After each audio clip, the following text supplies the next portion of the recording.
I want to start off by giving all praise, honor, and glory to Yahweh, Shemi, Yahweh, Shabbat, Shem, Rakakwadash. Double honor to the apostles and elders of Great Millstone. And shalom to all the Akim they're pushing the word of sincerity and the truth. This lesson is going to go into putting young men on the spot so they'll grow. We got to, all have to push that vibration on, correcting ourselves first and foremost, examining ourselves, critiquing and fine-tuning, and bettering ourselves in this faith, and always inserting new understanding of the scriptures into our daily lives. And we likewise have to push that energy on young men, younger brothers that's coming into faith that may not know what this is fully about, that might be in the sweet phases of the faith, be just pro kingdom, so to speak, but they don't really count the cost. Or a man that does count the cost, but it's still a lot of things that he has to sharpen and he has to develop as he progressively grows in his truth. And a lot of things, you have to put certain things on the spot so that that individual can recognize and be fully aware of what he's involved in and what he has to work on in the faith. And that's something, like I said, we all have to push that energy one to another, especially on younger men, so that they'll grow. As scripture speak about in John, about how this word is a quickening spirit, John 6:63. The spirit of the Lord quickeneth, which means to make alive or lively. And how do you quicken somebody and get them lively and active? By getting on them, by exhorting them and rebuking them, different formats to strengthening a brother. But the main thing I want to go into is really reproof and really just pushing that energy of making sure that brothers is attentive when it comes to the word, knowing these books, knowing what these letters is talking about of Paul, knowing what the gospel of Yahweh Shai is talking about, understanding these parables, understanding these prophecies, understanding the history of the scriptures, the Torah, the Tanakh, understanding the wisdom, the knowledge, that's located in the Proverbs, Ecclesiastes, Sirach, Wisdom of Solomon.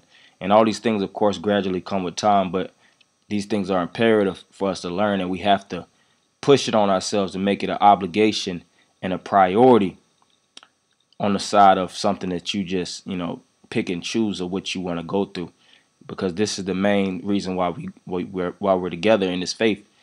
Paul said it best: I don't want to know anything about you except Yahweh Shai. So, we have to definitely push Yahweh Shai always on one another, push the energy of Yahweh Shai in one another's vessel. So I'm going to start at Sirach 6 and 7. If thou wouldest get a friend, prove him first, and be not hasty to credit him. Right. So if you got to get a friend, which a friend is from the Latin, which means brother, it says you have to prove him to be a friend first. And how do you prove him? Through his actions. You prove a man's actions, and you see if they are measuring up to the bar of these scriptures, because this is a spiritual bar exam, man. This word is known as a measuring stick. So it measures you up to see if you actually elevate or you actually measure up to the stature of these scriptures. And you got some men, of course, brothers measure up, of course, but you got some men that's that may not measure up in its entirety. And if you see a man that's not measuring up, guess what? You got to get on that man. That you have to talk to him.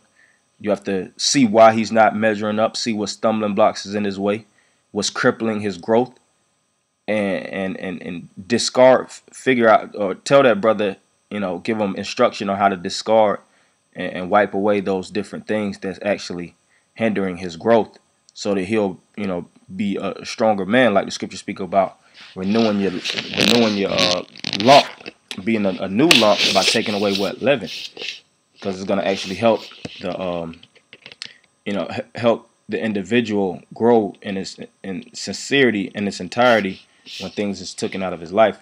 So in a spiritual sense, of course. For some men is a friend for his own occasion and will not abide in the day of trouble. Right.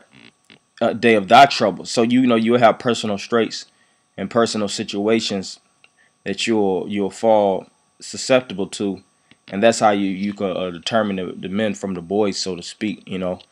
in the time of Jacob's trouble. Of course, that's going to be the ultimate time of trouble where everybody's spirit is proven. But you'll go through certain things too, and as a brother, you have to be that medicine to that next man. Seeing what a brother needs in his daily. Seeing what a brother needs for his growth in the faith. How can you impact him on a positive note so that his faith will wax strong in the time of Jacob's trouble and in the times now when he's at a low degree. All right, verse 9. And there is a friend who being turned to enmity and strife and will discover thy reproach. Against some friend is a companion at the table and will not continue in the day of thy affliction. Right, and you got a lot of men that's friends when it comes to table interaction, so to speak. And the word company means to eat with bread. A prime example, Judas Iscariot. He was one of those individuals that was eating amongst Yahushua. He was a companion, but he was thinking in the background on how to overthrow Yahushua. All right, that's why the prophecy in Psalm speaks about the my own familiar friend have lifted up the hill against me. So you'll have certain men that will actually lift up the hill against you, and those aren't friends. All right, those aren't true friends by spirit, true brothers by spirit. They were just companions for a season. And offenses came. By and by, certain men got offended. That's why the scripture says offenses must come, but woe unto him that's offended. So a lot of times you might have to offend a brother on a positive spirit, in a positive note. You have righteous offenses, you have wicked offenses. The brother Tazon went into that. So all these things is necessary for the growth. All right, this is a spiritual military, man. We have these boot camp trainings, spiritual boot camp trainings, of course, where you have to get in a brother's face sometimes in the spirit and show him where he's going off at, lash him with the word, and keep it moving, so to speak. So other times you got to just exhort a brother, make sure that the brother has his head on a swivel and understand his duties, man. Understand how he's supposed to move and what he's supposed to be pushing in his daily life, when to cover up himself, so to speak, in times of trouble. When he's in certain environments, how to use this wisdom practically instead of swinging this sword foolishly, man. This is an art. It's the art of wisdom, And like I said, if a certain man is doing that and you see it, it's your job. That's your job as a brother to get on him. All right, to tell him where he's slipping or where he's transgressing at. When it comes to the doctrine, all right, because it doesn't have to be necessarily a direct law broken in the Torah for a man to go off or for a man to sin or offend against the Lord. So you have to let a man know where he sinned so he could, like the scripture says, sin no more. And this is 2 Timothy 4:2.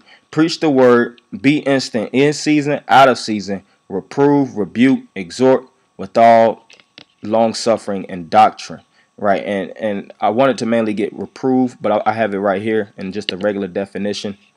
The word reprove means to reprimand or censor someone. To reprimand, rebuke, reproach, scold, admonish, chastise, upbraid, berate, criticize.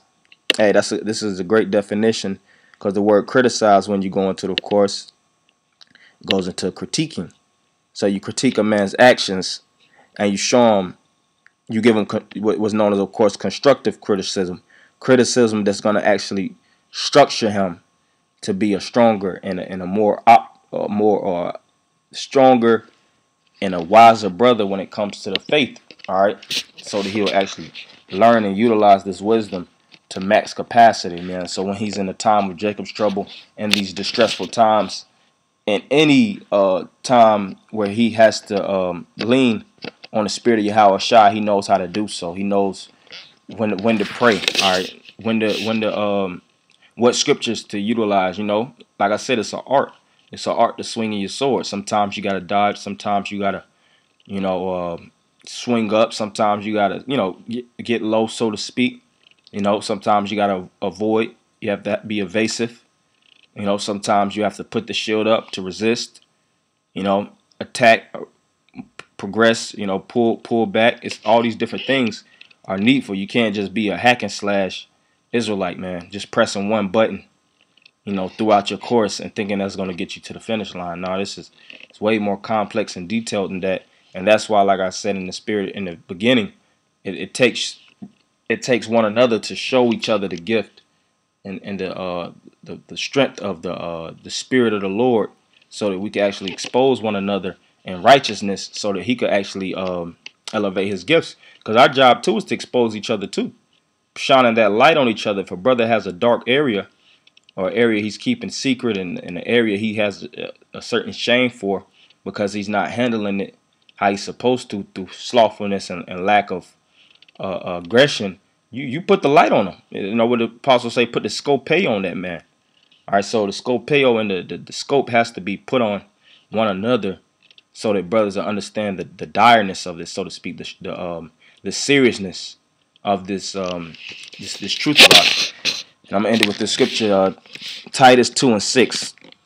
Young men, likewise, exhort to be sober-minded, in all things showing thyself a pattern of good works. Right, and if a man doesn't show a pattern of good works, you get on that man. All right, because this truth is about showing a pattern. All right, and you study the pattern of individuals around you. All right, if a man's not coming to classes like he's supposed to, or he's not, putting in the necessary work that he's supposed to, if he's acting like the workload of this truth is getting the best of him, if he's acting like this world on a whole is getting the best of him, you gotta pull that man to the side, like, bro, you slipping, man. Is you good? You need help with anything? What's going on in your life, man? What can I do as a brother to actually strengthen you? Because you looking a little weak where you at. But that's how you got to get on them. That's necessary.